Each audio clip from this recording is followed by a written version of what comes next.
Hey guys, welcome to the Birddoggin podcast. I'm your host, Jared Moss. I got Mr. Jordan Hoyt that's with me this evening.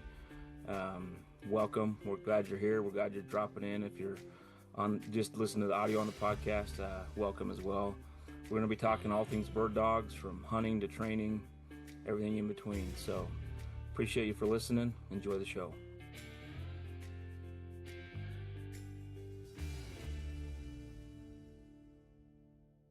Okay, Jordan, it's been a minute. I've been elk hunting and chasing dogs, and so have you. So we wanted to do a podcast real quick today about, so you want to be a dog trainer. These over the years that yeah. So you want to be a dog trainer. Tell us about how the first few weeks have been going. They've been good, man. Busy, busy, busy, busy. Like anything, you're trying to figure out what your day to day is like, get into a rhythm, get into a routine. Um, it's all day long. And when you're not Yeah. training dogs, you're either on the phone with somebody, walking through how they can help fix their dog, or booking dogs for following months. I have 8 dogs right now, and kind of a mix between waterfowl training, upland training, and obedience. There's some good progress happening on over here. Yeah, tell us a little bit about, who do you have in right now? You have Cash Money, Big Scout. I can't remember who else you got. Yeah, so I have three waterfowl dogs right now. I got Cash, who's a black lab. He's about a year old. He's got about 2 weeks left here. Then I got Rip, who is a 9-month-old black lab. He's a Ferrari, that's for sure. He's got some really good genetics in him. Big old guy. Definitely an icebreaker kind of waterfowl dog. And then I got on the opposite side of that, I have a 15-pound Boykin named Bo. Little bitty Yeah. guy. He loves to retrieve. So it's just getting the obedience in him. You know how that goes. Then I have 2 dogs here for upland right now. One is also named Scout. We call him Scout Trout. He is 6 months old. And then I have Rocky, who's 6 months old. Um, we planted a bunch of birds for him, and they rocked it, man. Just really great stuff. And then I have 2 obedience dogs here. One that we call Big Scout. He's an 80-pound GSP. He goes home on Sunday. He's a big old boy. And then I have another GSP named Sadie, who's a 6-month-old female German short hair pointer that's here. She'll be going home in a couple weeks. So yeah, Nice. really good range. You have to, with that range of dogs, and you know this because you do, the gun dog and the obedience side of things. You have to parcel your days up. So I'm up at 5 in the morning, getting everything ready, getting the dogs out, letting them use the bathroom, setting up my schedule, and then 7 o'clock, the first peak of light, we're outside working dogs until probably around 11 or 12. Once it starts to get a little warm, then we're inside, take a little break, and then, well, I guess we're inside probably around 10. I do a round of obedience work, and then we're taking a break and then coming back in the afternoon doing obedience work. Right. But it's been What do good. you think? But What do you think? I'm going to throw some questions at you here. What do you yeah, think? What's been one of the biggest things that you didn't anticipate that you're now going, oh, I didn't think of that, or I didn't anticipate having to do that? Is there some man, like moments? what's one of the biggest things that I've realized too is when you're training your own dogs, you train them, and then you're thinking, man, what can I do to get them better? How can I push them further? Then multiply that by 8, and every day it's just like, man, how do I adjust what I'm doing every day? How do I change what I'm doing a little bit to get the best out of this dog and that dog? Because every dog is so different.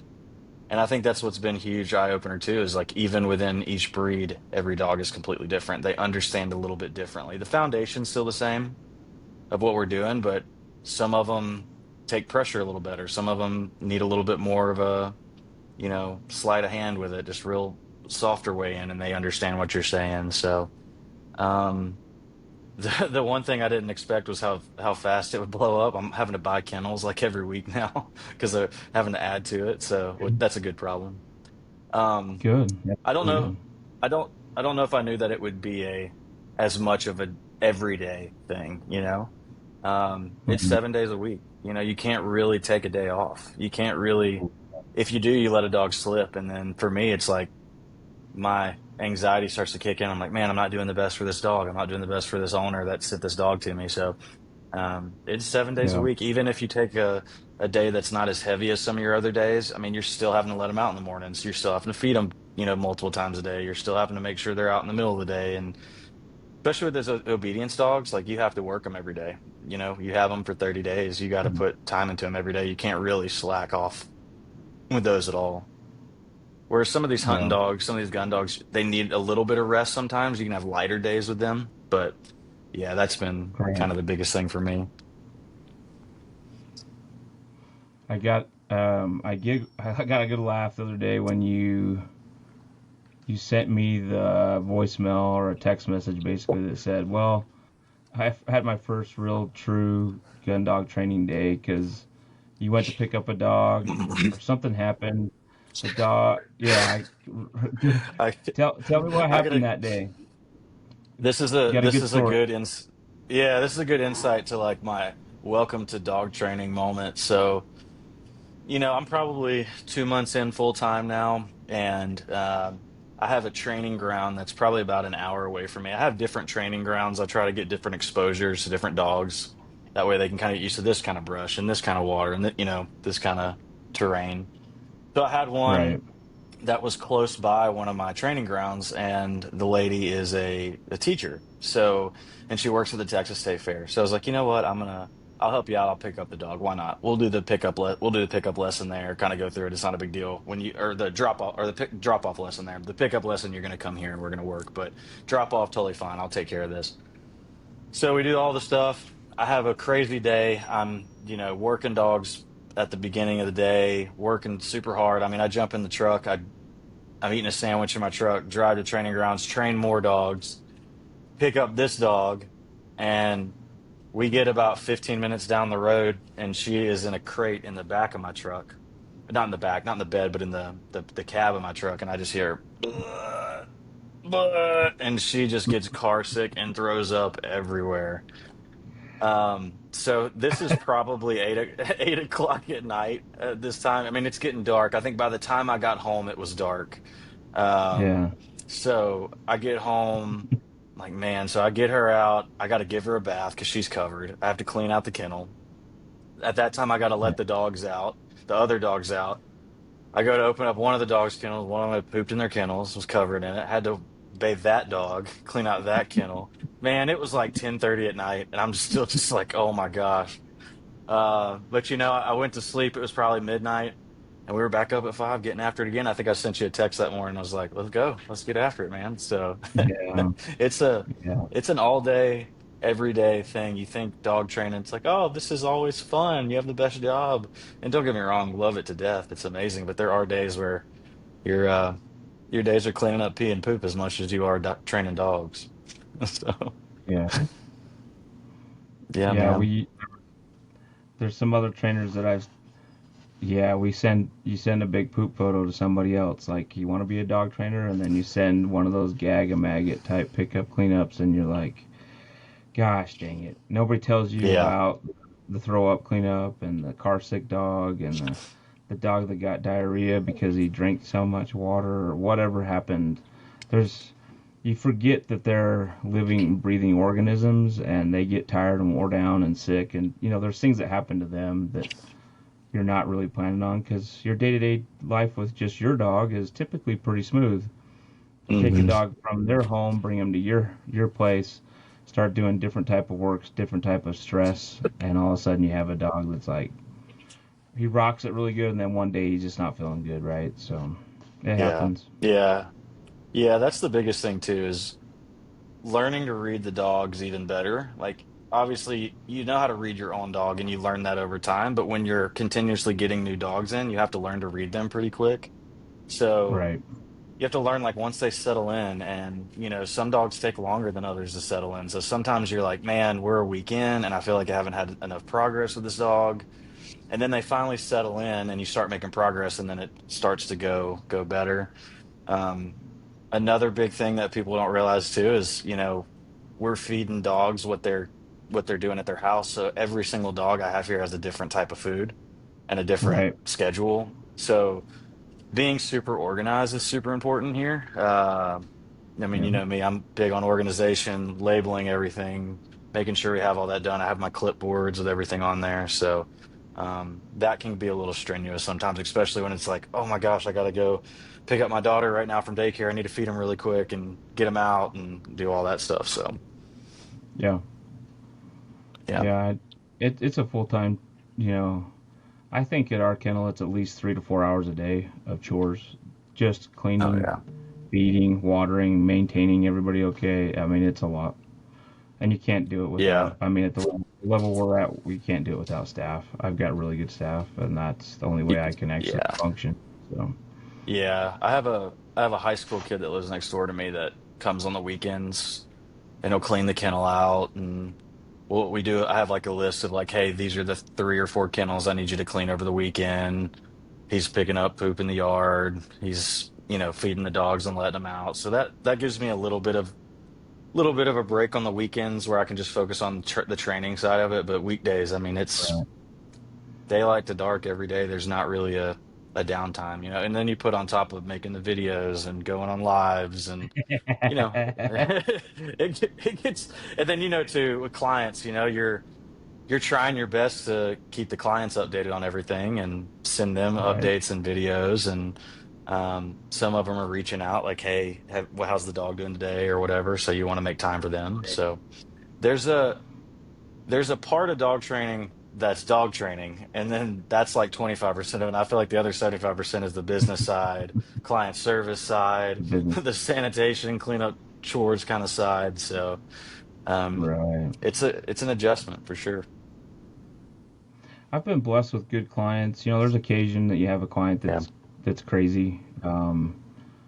But most people realize, like, hey, man, if you want me to put in the reps and put in a lot of good time with your dog, I can't be on the phone talking to you about it. And I wish, Yeah. I know they're home and they're doing their daily routine and they've got, you know, some downtime and they're bored. So they're like, hey, Jared, how's the dog? I haven't, whatever, da da da da. It's Friday afternoon, about this time. It's 11:30 Friday on my calendar here. And between now and 10 p.m., my phone will light up because everybody gets off for work. They're done with their week. Hmm. They're having a drink. They're relaxed, and they're like, "Oh, I wonder how Scout's doing. I wonder how my dog's doing." And then they want to call you and talk to you and bullshit. And um, yeah, man, I I've always told my clients that I am the worst client relationship guy ever because I'm not going to sit on the phone with you for 2 hours. Because if I do, then that's 2 hours I'm taking away from either your dog or somebody else's dog. So it's a Yeah. balancing act, man. It's so hard. I want to be able to sit there and bullshit with them and talk to them and answer all their questions. Um, but I apologize constantly to them when I'm like, look, we're rocking and rolling. If I stop for Yeah. 2 hours to take your call, good pair of earbuds and a cell phone, man. You can keep working dogs and chat with people, and Yeah. that's what I've had to Yeah. learn how to do. So, Yeah. and I try to do that you'll too. find some of the better dog trainers are not the guys that are on the phone with you for 4 hours every day. They're just not. If you've got 8 dogs in, dude, you have 8 or 9, 10, 11, 12 hours of solid work that you have to put into those dogs on a Oh daily yeah. basis, on top of cleanup crew, wash crew, yeah, and be a dad, and be a father, and be a husband. Like, there's a lot that goes into it. Yeah. Yeah. So Yeah. you want to be a I dog mean, but trainer? You're you you're want to crazy. be a dog I trainer? told you the day you called me, Poop. I was like, man, you are nuts. You're crazy. I love it, but you're crazy. Yeah. So, Yeah, well, I'm loving every second of it though, you know. It's a huge challenge every day. I think that's what keeps me coming back just every day excited. You know, it's like, man, you wake up, I'm getting the dogs out, I go back inside, get my daughter ready for daycare. They head yeah. off to daycare, and then it's just 100 miles an hour until we're done. Gas And, you pedal. know, it's hard. Some days you have days where, you know, like yesterday was a great example. I had a day where every dog was just on it, just perfect. Just one of those Yeah. days where they were That's just, fun. yeah, Yep. yeah, Those are and you get done with those days and you're like, man, it's so good to be a dog trainer. But then like you go back to like Monday and I'm like beating my head against the wall on every dog. I'm like, oh my gosh, what am I doing? You just have those days. And that's just, like you're saying, they're breathing creatures, man. They have good Yeah, days and bad days just like us. just like Um, us. yep. And it's funny, sometimes those bad days lead to really, really good days right after. Sometimes it's just kind of in between. It's a marathon, not a sprint. It's pretty crazy to see too, now that I'm starting to get these dogs that are about to start going home and finishing them out. You realize those last 10 days, a dog does a lot in those last 10 Hmm. days. And Yes. it's crazy if they're here for, let's say, 60 days, 50 of those days, they're just, man, we're hammering foundation, we're hammering obedience, we're hammering everything that they need to know. And then sometimes it just all comes together with 10 days left. And then it's like, boom, all right, they're ready, you know? They're ready. Yeah. I always tell my clients Yeah, they learn about 5 times faster the last 10 days than they do the first. Those first five yeah, days, let's shoot people straight. The first 2 to 3 days, your dog is acclimating. He's decompressing. yeah. He's trying to figure out the environment. He's trying to figure out what he's supposed to do, what he's not supposed to do. Um, yeah. So when your trainer calls you and says, "Hey, I think your dog would benefit from 1 more week," what they're really saying is, this dog is making a ton of progress in this moment. We've done all the foundation work. We've laid all the foundation of your home. The walls are going up, and you're gonna watch us sheetrock, shingle, and paint this sucker in 10 days. Like, we're gonna just Mhm. finish really. And if you do it right, that's how. I mean, yeah. So I've called a lot of clients and been like, "Hey man, 1 more week, and this dog is gonna be amazing." And it's Yeah. really fun to watch. That's fun. It's fun when all the dogs that are come in are getting to that end stage, because you're just, lessons are fun, lessons are amazing, you're rocking and rolling. There's a lot of good stuff. Yeah, that's the dog that I have here, Big Scout for obedience, is a great example of that. I mean, came in here an anxious mess. Right. And he's such a big dog that he's so strong that like that anxiety was just pulling you all over the place. I see why you talk about your Mhm. shoulders now after 2 months in. I'm like, oh, I get it. That's why your Wait shoulders till are. it's 20 years, Oh bro. man. Give it 20 years. Oh man. That's one thing, a dog trainer is always gonna have good shoulders. Remember that. Yeah. But yeah, it was like, man, just those first couple of weeks, I'm like, golly, this is just tough. He's all over the place. He's bouncing around. I'm doing everything I can to get him right. And then just that consistency and those reps just started to pay off, and just putting in deposits, like you said, and building. He's starting to learn, hey, this is how I work and this is how you work, and let's get this going. And then, yeah, in the last 10 days, I mean, he's rocked it. We've been to Tractor Supply, Home Depot. He's great off leash now. Nice. He had a little problem with other dogs at first too. He's great with other dogs. I've mixed and mingled him with different dogs in here. He knows to have fun and play and not be stressed out. And he used to, man, when he first got here, he would just bark and bark and bark in his crate and whine in his crate. Now he doesn't do it anymore. Yep. Um, so yeah, these last 10 days have been huge. So he goes home on Sunday, and Awesome. he's ready. So yeah, man. Well, it's been a lot of fun Um, watching you work dogs. The I podcast has been a appreciate little it. bit the podcast has been a little bit delayed because really you got two dog trainers now that are freaking trying to grind every day. And but I did get a Yeah. call from a guy who was like, "Man, don't leave us hanging. Like, when's the next podcast coming out?" Ironically enough, his wife likes to listen in as well. She's not doing so well health wise, and she can't get out. And he's like, "Man, my wife looks forward to that, 20 or 30 minute thing." He's like, "I know your guys' podcast sessions are short, which is fine, but he's like, don't stop." And I'm like, "Well, we're trying not to. We're just also trying to do all the other stuff too, right?" Yeah, I think too, like, and I appreciate everybody that likes to listen to it. I don't know why you'd want to listen to me ramble on about dogs, but I appreciate it. I think too, I needed to get into a groove and understand my process a little bit more. And I feel like this week has been just a lot smoother than the other ones. Yeah. Just feeling like I'm having some dogs that are close to being finished and some that are new, and it's a good mix, and it's not just all new dogs at one time. It's starting to be a good balance, and learning my days and learning like, hey, this is the best way to do this, or hey, this dog needs this amount of time today. This dog needs a little bit more time than the others. And Right. I'm starting to be able to read that better. So I do think that we'll be able to start doing these more often in the middle of the day like this. So Yeah. Yeah. Yeah. Yeah. Super Yeah, cool, man. man. Well, Just getting after it. if you had, it's only been a few months, so, but at this point, if you had one bit of advice for somebody that wants to start training dogs professionally, I want to know what you're thinking at this moment. Like, what would you tell them? Yeah. This is my biggest piece of advice for people is I know that you love going out and seeing a dog hunt in a field, slam on point, get birds for you, or get all the birds in the world when you're waterfowl training or you see them at field trials. That's great. You have to love the process. If you don't love the process of training a dog day in and day out, then it's not going to be for you because it's a grind. It is, you get done with one dog, it's on to the next. And if you don't love those moments in between where you see that dog make a little bit of progress Yeah. every day, Yep. then you're not gonna love being a dog trainer because that's my goal every day that I go out with a dog is I want to make progress. And I have Yeah. to, this better than anyone.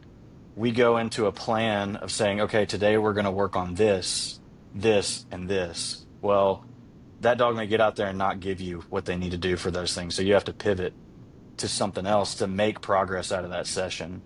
And Right. those days stacked on days, that consistency of progress starts building a good dog. So if you don't love that process to its core, Right. then I don't know if dog training's right, because that's my biggest piece of advice is you got to love it. Yeah, Yeah. I was talking to another trainer in Texas, a good friend down there, and he had a lady that reached out to him and was like, I wanted to become a dog trainer, and she's like, I'm ready to quit my corporate job. I got sick leave and all this stuff, and he's like, ma'am, I love the passion. Can I give you a word of advice? And she's like, what's that? And he's like, why don't you take a week off of your work, fly here, and I will work with you for 1 week. And at the end of that week, if you still want to be a dog trainer, then you'll have a pretty good idea what you're biting off, and what you're Yeah. tackling. And she's like, really? And then they had a 2 or 3 hour discussion of all the stuff that he does. And she, at the end of that thing, she was like, yeah, yeah, I'll get back to you. And he's never heard back from her because there's about 15 different hats. Like training the dog is a piece, but Yep. running the business, feeding, caring, cleaning, taking care of, updating everybody, there's way more to it. And yeah, so you're Yeah. all grasshopper. You just got 2 months. That's nothing. Now you're just getting started. But I love that we're documenting the journey. I think it's awesome. I think it's That's amazing. right, man. It's it's cool. It's cool to be like, all right, Jordan, you've been in 2 months.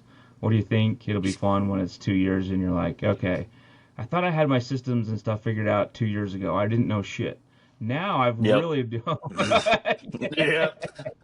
Yeah, that like is exactly what's going to I happen. think I think anything in life, right, is like the more you learn about what you're into, your profession, the more you realize that you don't know everything, and you want to continue. I think Yep. that curiosity factor has taken me a long ways in the last 25 years. Is Yeah. I'm curious about how other people work. I'm curious about how they train. What can I learn from them to help my dogs in my kennel or my facility? What Yeah. how can I be better, right? What can I do better? All those things Yeah. make you, yeah, that curiosity factor. If you don't lose that, I think you'll be fine. Yeah. No, you have to continue to learn, man. But especially in dog training. I mean, how much has it changed in Yeah. your 20 plus years of dog training? I mean, it's just changed Yeah. immensely and you have to adjust with it. Hmm. And then you find like a little thing, you see like, oh man, if I started doing that, that'd be great. And Right. I've been really fortunate to be able to train with you and see how you do your day to day, and Sure. that helps tremendously. Yeah, we just cut Um, 10 years off. Yeah. yeah, yeah, it helps tremendously. I mean, I sit here and go, okay, yeah, Jared's waking up early, he's getting his gun dogs trained, and he's getting after it with his obedience dogs, and then he's Right. adjusting based off of this, and that's helped a massive amount, for sure. But you got to, yeah, anything you do in life, you got to stay curious, man. You don't know all the answers, you never will. Right. You never will know all the Yeah. answers, you know. So Well, and I'm super appreciative to those mentors that have graciously spent their time with me so that I could learn from them what took them 10 years to like if we continue to do that, if you have an interest in dog training, reach out. if you really want to get your boots on and come out and spend a week, come on, because Hmm. there's plenty of chores to do. There's plenty of work to be put in. But I appreciate those mentors that said the same thing to me. And it's funny because the guys that are genuine are like, "Hey, come on," and you're like, "Yeah, okay," and you think they're full of it. I mean, literally, James Ham invited me to his place for 10 years. It took me 10 years to finally take him up on that. And he offered to me probably every 6 months for 10 years. Hey, Jared, when you coming down? Hey, when you coming? When you coming? When you coming? If I would have done that 10 years ago, I'd be so far ahead. It's not even funny. Oh But man. yeah, it's so I say all that just to say I'm appreciative of the mentors ahead of me that helped me, Yeah. and that makes me want to pay it forward as well, right? So it's good. It's good Yeah. stuff. Yeah. Very good. And you realize, yeah, I realized more and more and more all those phone calls we had, just how much you were giving up to have those phone calls. Because man, if you if you wanted to, you could literally work every second of a day training Right. dogs because I Especially mean, when you're going it up. definitely could be, especially with the amount of dogs you have. I mean, Yeah. eight's not a small amount, but it's not what you No. have, and you're getting after Yeah. it. Yeah. There's a Yep. lot. You're trying to get a lot done in a short window. Yep. Well, man, And I'm you're on, excited. you're on timelines. Yeah, this is fun. This is a fun little podcast. I'm sure we'll get a kick out of it, and but we'll keep popping in and keep having you, share your story and share what's working and what's not, um, and the good days and the bad. Right? The good days far outweigh the bad days, but you do have moments where you're like, what Yeah. the heck? What was I Yeah. thinking? Yeah. But yeah, Yeah, I have the motto that's like just don't have two bad days in a row. That's if I do that, don't have two bad days in a row, then I'll be all right. It'll stack up. all So right. Heck yeah. Well, I just try to wake up every day and be like, all right, today's gonna be a great day. And your yeah, positivity and the mindset that you have as a trainer, it does carry forward to your dogs and to your life. It does. They can read you yeah, like a book, man. And yep. we have podcasts about that, right? Like, but well, I think this is awesome, man. I appreciate it. We'll get this one sent out there and keep keep training, keep training. Keep training. Hey, appreciate you all for listening to the Birddoggin podcast. If you have any questions or would like any more information, reach out at bestgundogs.com, or you can reach me at my social media, most active on Instagram at bestgundogs. And keep listening. Appreciate y'all.